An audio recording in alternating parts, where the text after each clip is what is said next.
Nelson, Merle Haggard, and Ray Price, only on PBS. Tonight at 7 on Arizona PBS. Explore new ideas and new worlds here on Arizona PBS, a community service of Arizona State University. Arizona PBS is kicking off this season of giving with a new and exciting year-end challenge from Newman's Own Foundation. Make a generous gift to Arizona PBS, and Newman's Own Foundation will match all contributions dollar for dollar, up to $50,000. Your gift to Arizona PBS will provide the best in news, science, history, drama, and children's programming to the entire community. Visit us online today and help us win the $50,000 challenge from Newman's Own Foundation. Thank you. Coming up next on Arizona PBS, Life and World. Find more ways to explore at pbs.org/anywhere. In 1941, the attack on Pearl Harbor claimed the mighty warship USS Arizona. Now a new exploration will see inside the Arizona. That is awesome. Like never before. Tuesday night at 8 on Arizona PBS. Support for Arizona PBS comes from viewers like you and from Hospice of the Valley, medical, social, and spiritual care for patients nearing end of life, and support for their families. A not-for-profit community hospice. HOV.org. Deanne Griebel, now with Moores & Cabot Investments, serving investors since 1890, proudly supports quality programming on 8 Arizona PBS, 480-725-9602. Today's program is sponsored by RADW CPAs, Business and Financial Advisors, serving the needs of businesses and individuals since 1953.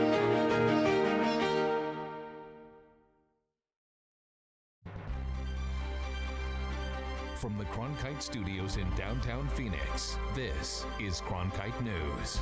4 months after residents of Parker, Arizona lost running water, officials are still receiving accusations of overbilling and water contamination.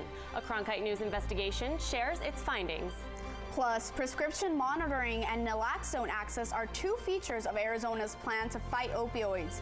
We have an outline of the state's efforts and spoke to advocates who say there may still be holes to fill.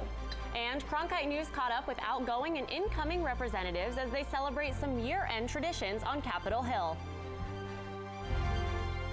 Cronkite News starts now. Good evening and welcome to Cronkite News on Arizona PBS. I'm Danielle Kernkamp. And I'm Veronica Acosta. Thank you for joining us. One Arizona water company is facing off with its customers. Brook Water serves the town of Parker. When water was most needed in one of the hottest towns in America in the middle of summer, residents found their taps coming up dry. Jesse Canales reports why that's not where the concern ends in this Colorado River community. An Arizona vacation hotspot on the banks of the Colorado River. Locals in Parker, Arizona say the river always flows, but water doesn't always flow from their taps. Service provided by Brook Water, the main water company in the town. Amid the scorching heat in August, residents turned on their faucets for some much needed relief. And out came nothing. I was asking my mom, calling her, I said, do you have water? But mother of 3, Nancy Hanner, said she had no other choice than to send her kids to her mom's house just so they could shower. It was just irritating. Broken water valves were behind the loss of water for hundreds of Parker residents. They said it was inconvenient, but not surprising. My husband, he's a tow truck driver, so sometimes when you hit a pole or you go into a ditch, you break a line and the water goes out for a little while.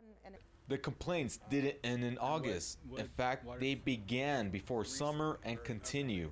This home is just 100 yards away from the Brook Water Tower. Residents and the Arizona Corporation Commission expressed concerns about said water. We tested the water ourselves. The coliform test showed negative. The E. coli test showed negative.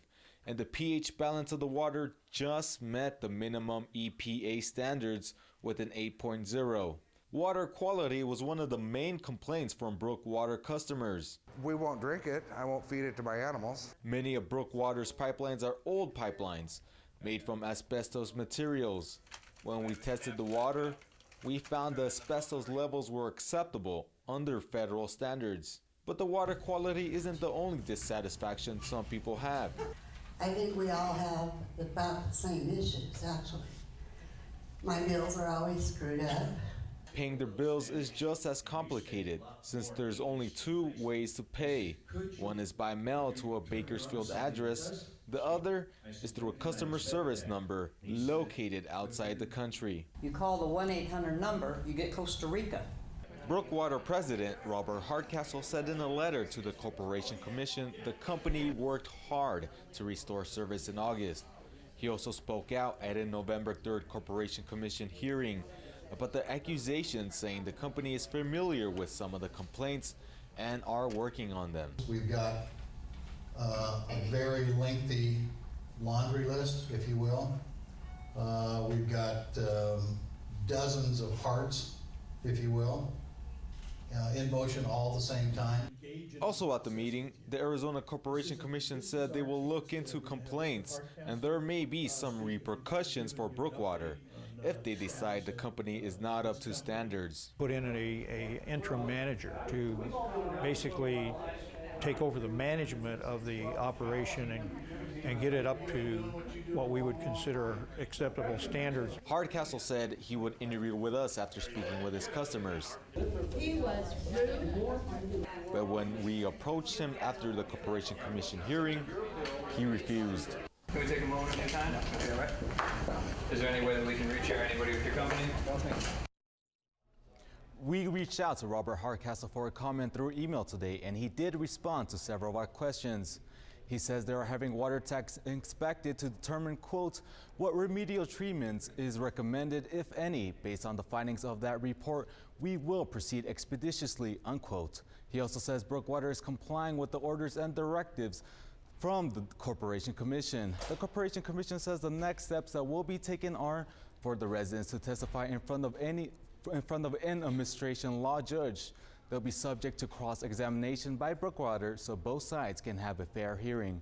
That has not been scheduled yet. Jessica Nollis, Cronkite News.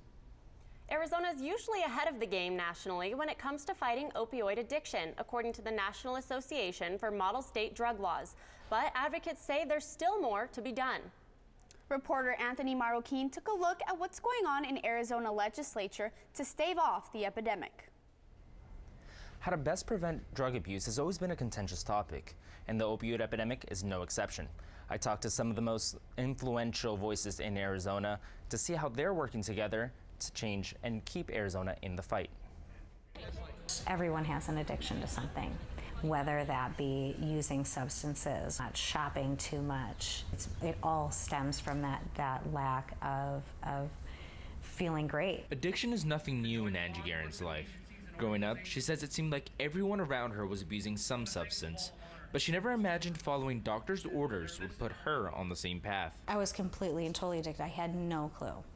This isn't something that's just for those people that you think have drug addiction problems. It actually can be a daily occurrence that your neighbor on the street who looks sweet and friendly can actually have an opioid problem. Teresa Stickler fills prescriptions nearly every day and says the potential for one of her customers to be abusing does cross her mind. How do I decide which patients am I going to keep and not keep? Which ones really have pain or which don't?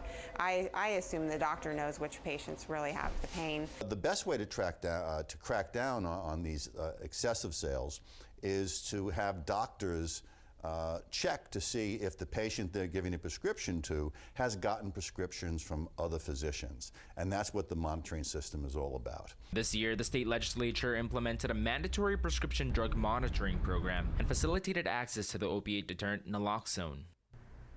Injection complete. The two programs together provide a way to tackle the problem on two fronts.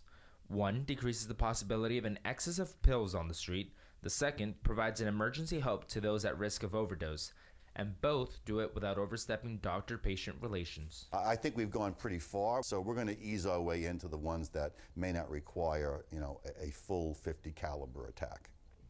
The legislative efforts have kept Arizona in the fight against the opioid epidemic, according to the National Association for Model State Drug Laws. Between 2009 and 2014, the state's rank in number of overdose deaths dropped 9 places to 15th. But according to the Arizona Department of Health Services, this may not signal improvement. The overdose deaths are not actually decreasing. I think it's more of a matter of we're kind of holding our own compared to other states whose rates have significantly worsened. In order to build an adequate foundation to tackle the opioid epidemic, the National Association for Model State Drug Laws suggests that states implement naloxone access, prescription drug monitoring programs, Good Samaritan laws, and adequate intervention programs. Arizona lacks Good Samaritan laws, and although intervention programs are being developed, advocates say it's just not enough.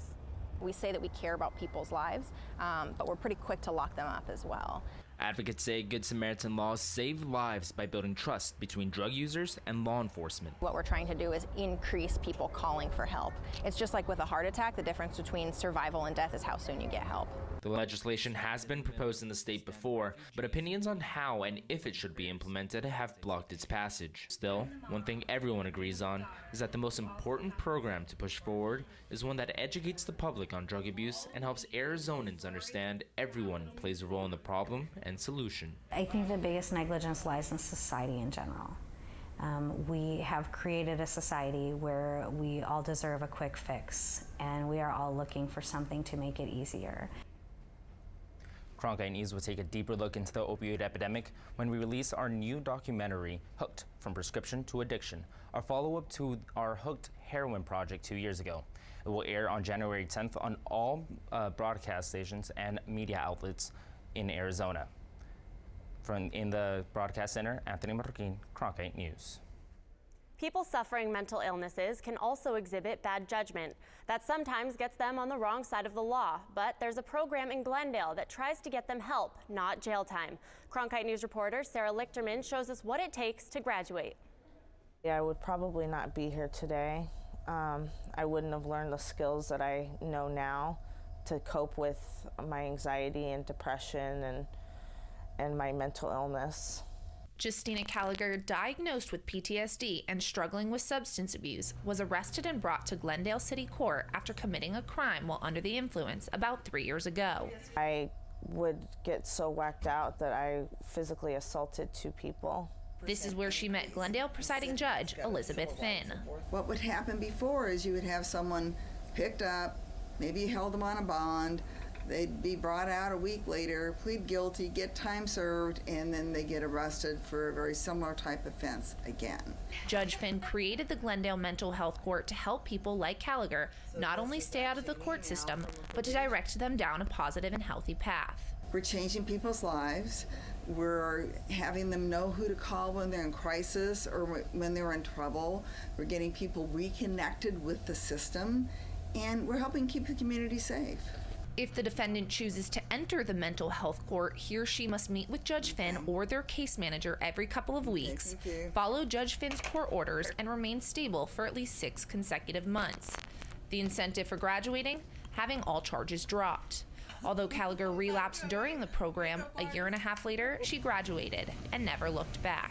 Gallagher's case manager, Deneen Kane, worked with her through it all. Every time I look at her, I practically cry because she's amazing. To never give up on yourself and to always better yourself and advocate for yourself. Because of the prevalence of mental illness cases in Arizona, multiple cities have specialized courts for mental health.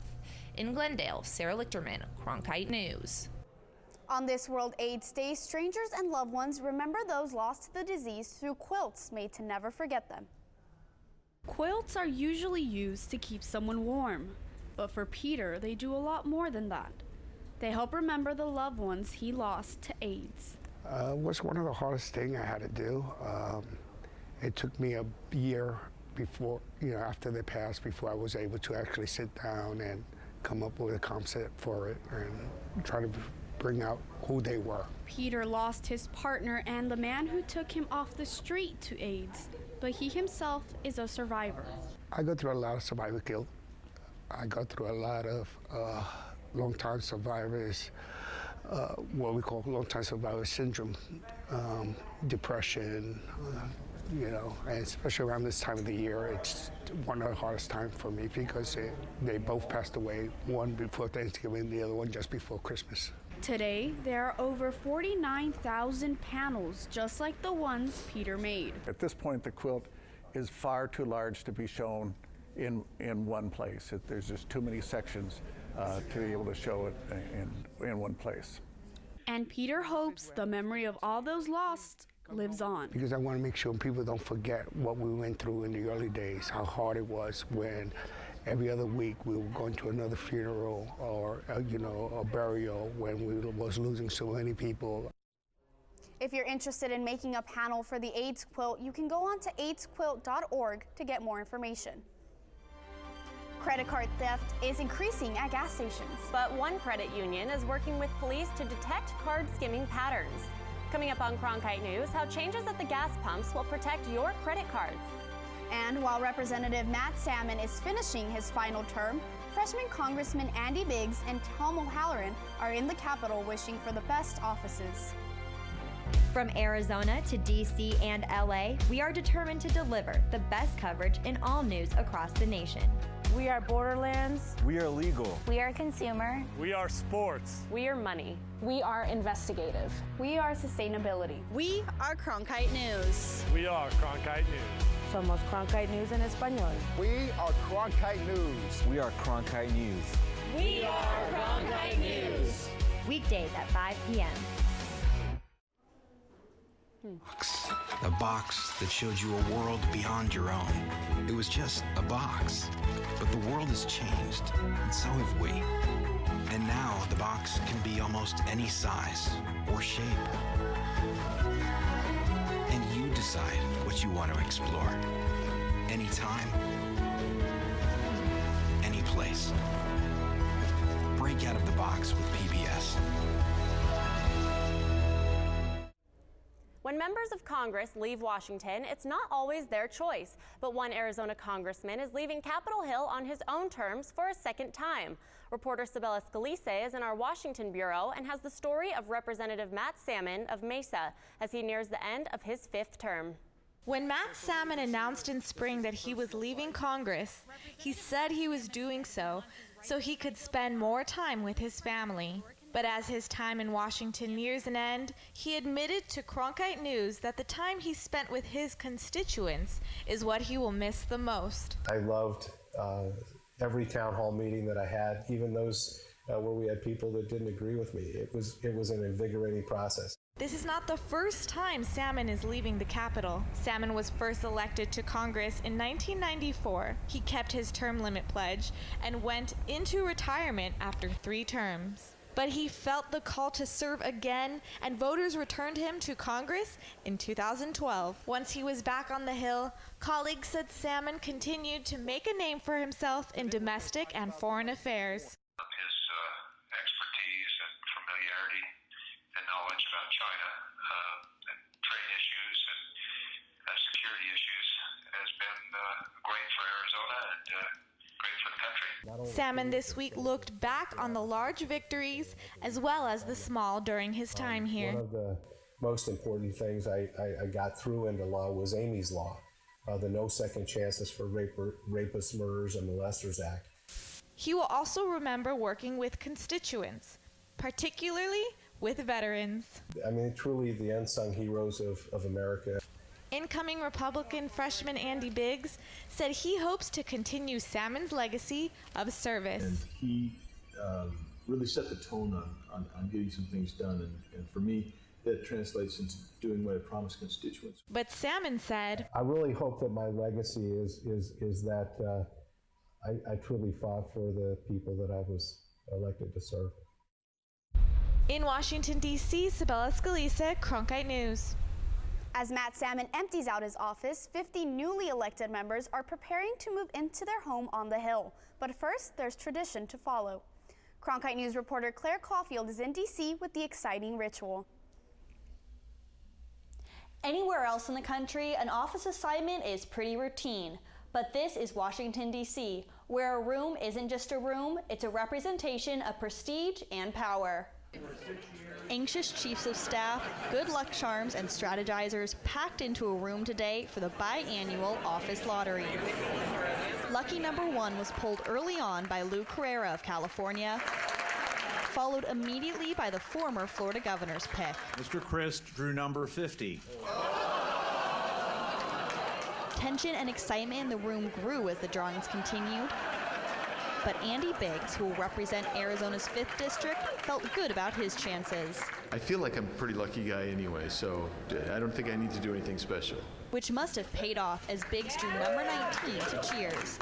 Arizona's other new member, Tom O'Halloran of District 1, fared slightly better at number 16, and he's already making plans to decorate the office to represent his district.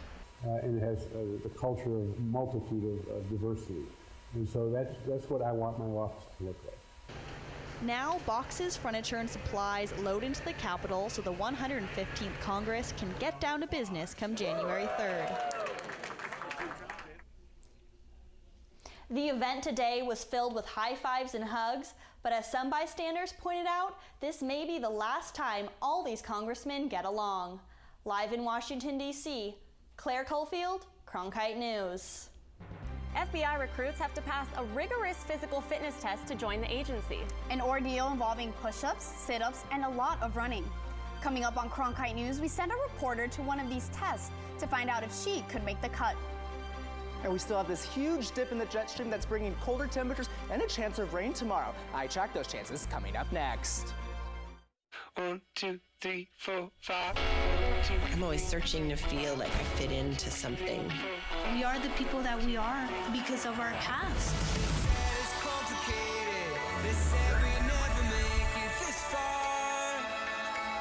I'm just one of many who stopped being silent.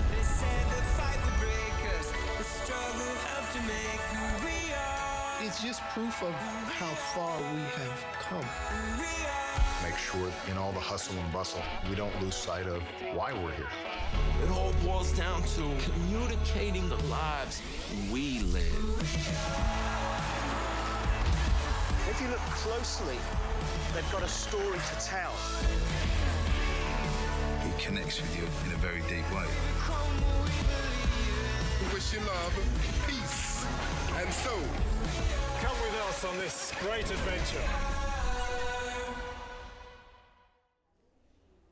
Temps around the valley are still way below normal. Tyler Klaus is in the Weather Center with how long the chilly temps will last.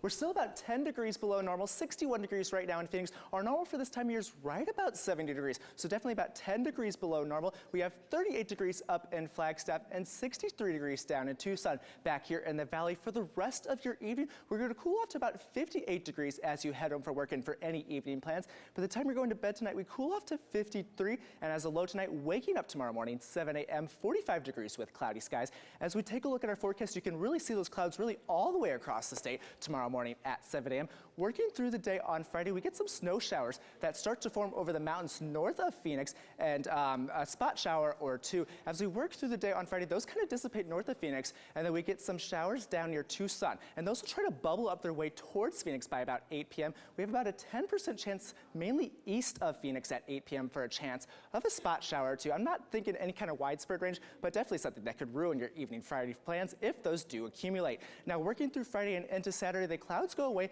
and we get a lot of sunshine, and that will actually help our temperatures on Sunday get back to about normal, 70 degrees, 69 degrees on Saturday with sunny skies, dropping down to 67 degrees on Sunday. But then we get another weather system comes through that knocks our temperatures down to about 62 degrees, back to below normal on Tuesday. Tyler Klaus, Cronkite Weather. 2016 has seen a sharp spike in credit card skimmers found at gas pumps around the state. Reporter Zach Moran tells us what's being done to prevent the crimes and what you can do to stay protected. It can happen almost instantaneously. You use your credit card while paying for gas, and before you know it, someone else has your account information. This is the reality for many Valley residents who have fallen victim to these new card skimmers. Most of them don't understand how this could happen. You know, I've got my card in my possession. How can they be using my card number? It's an invisible crime where hackers replace the wiring of the card readers and use Bluetooth to instantly and discreetly steal the card information. But Vantage West Credit Union has been working quietly behind the scenes to gather data, detect patterns, and alert local police when they pinpoint skimming activity. We started finding, individual cases here and there, and then it seems like things picked up all of a sudden when we were located several at multiple locations. 84 skimmers have been found inside gas pumps and around the state this year.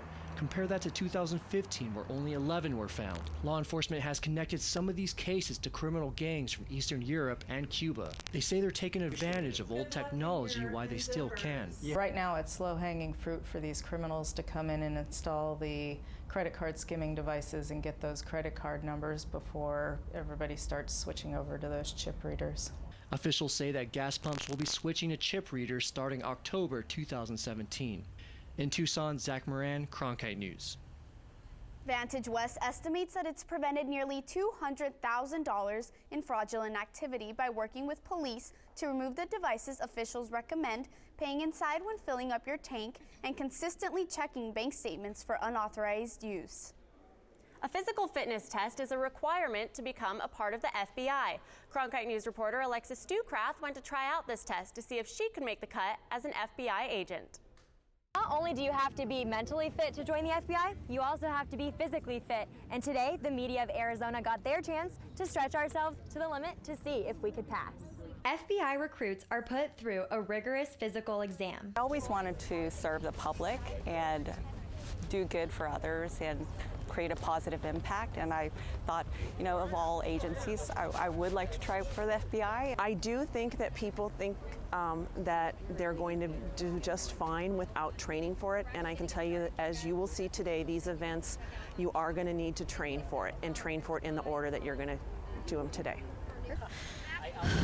And a strict protocol is followed when completing the test. Sit-ups for 1 minute, timed, 5-minute rest. 300-yard sprint, 5-minute rest.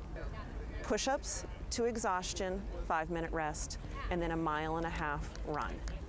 And for those who take the test, the nerves kick in early. I was a little anxious, but it was also exciting at the same time because you've prepared for it for so long and you want to test yourself. You're anxious and you're afraid that you might fail, you might not do as well, or maybe you performed completely or prepared completely wrong. And so I was nervous. However, the outcome, every step of the way, it was worth every challenge. A perfect score is 40, and you need 12 to pass. Looks like I'll be sticking to reporting. Reporting from Phoenix, Alexis Stucrath, Cronkite News. Cronkite News is proud to be the news division of Arizona PBS. Here's what's coming up on Arizona Horizon and PBS NewsHour. Thursday on Arizona Horizon, find out about an online Privacy Protection Act that would tell employers and schools when they can access personal online accounts. And hear from the winner of a contest for disability reporting. That's Thursday on Arizona Horizon.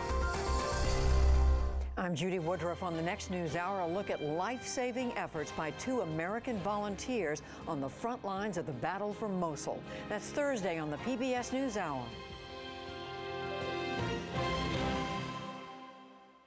News Tonight. Thanks for joining us. For top Arizona stories anytime, go to cronkitenews.azpbs.org.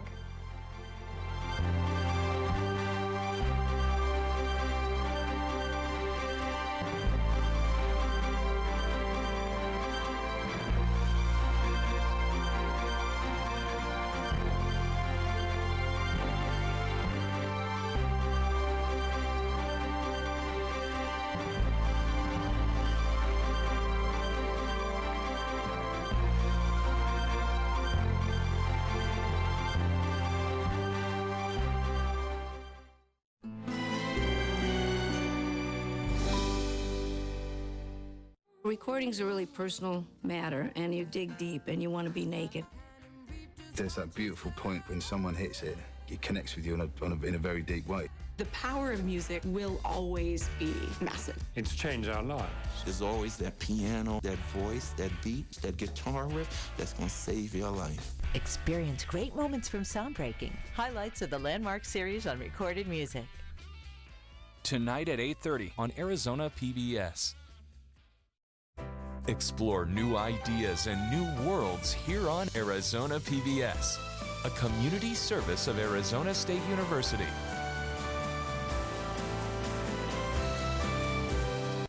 Arizona PBS is kicking off this season of giving with a new and exciting year-end challenge from Newman's Own Foundation. Make a generous gift to Arizona PBS, and Newman's Own Foundation will match all contributions dollar for dollar, up to $50,000. Your gift to Arizona PBS will provide the best in news, science, history, drama, and children's programming to the entire community. Visit us online today and help us win the $50,000 challenge from Newman's Own Foundation. Thank you. Coming up next on Arizona PBS, Life and World. PBS Online. Share, tweet, watch. Coming soon to Arizona PBS.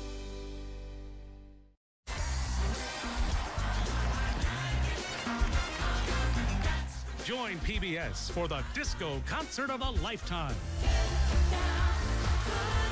Get down tonight, the Disco Explosion. Friday night at 9:30 on Arizona PBS. Arizona PBS would like to thank Fat Freddy's Catering for their support of public television in Arizona. Support for Arizona PBS comes from viewers like you and from Helios Education Foundation is dedicated to ensuring that every student achieves a post-secondary education. With the help of our partners and with your continued engagement in education, we look forward to a future where every student is prepared for success in college and career. Lights of the World International Light Festival is coming to Phoenix. Life-size dinosaur exhibit, daily acrobatic shows, and over 25 acres of light displays. November 18th through January 29th at Rawhide Wild Horse Pass. Information at lightsoftheworldus.com. I'm David Goldstein, owner of Biltmore Loan and Jewelry. We buy or loan on upscale assets. We have over 30 years of experience in determining values of automobiles, jewelry, art, collectibles, and antiques. For more information and appointments, biltmoreloan.com.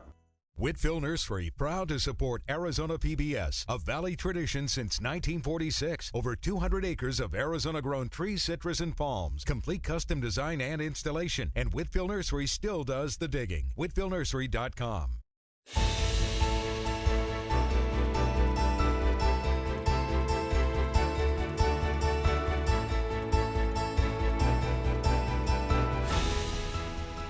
Coming up next on Arizona Horizon, learn about legislation designed to protect the online privacy of students and workers. Hear from a reporter honored for his work on disability issues, and local schools will participate in a worldwide effort to teach kids computer coding. Those stories next on Arizona Horizon. Arizona Horizon is made possible by contributions from the Friends of Arizona PBS, members of your PBS station. Thank you. Good evening and welcome to Arizona Horizon. I'm Christina Estes, in for Ted Simons. The Uniform Employee and Student Online Privacy Protection Act is touted as a way to protect privacy, but some critics say it's not quite strong enough. The act was drafted by the Uniform Law Commission, a nonprofit, nonpartisan group made up of lawyers, judges,